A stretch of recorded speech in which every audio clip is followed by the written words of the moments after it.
بسم الله الرحمن الرحيم اقرأ باسم ربك الذي خلق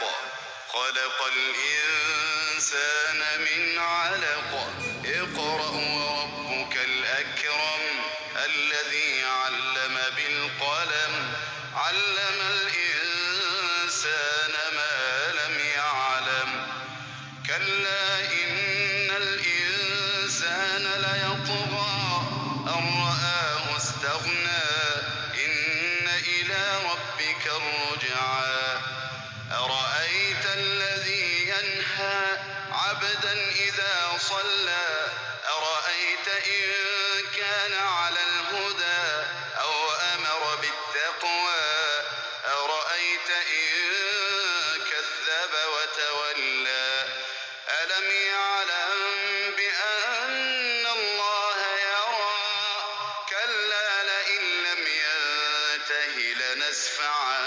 بالناصية ناصية كاذبة خاطئة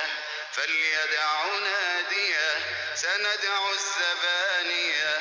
كلا لا تطعه واسجد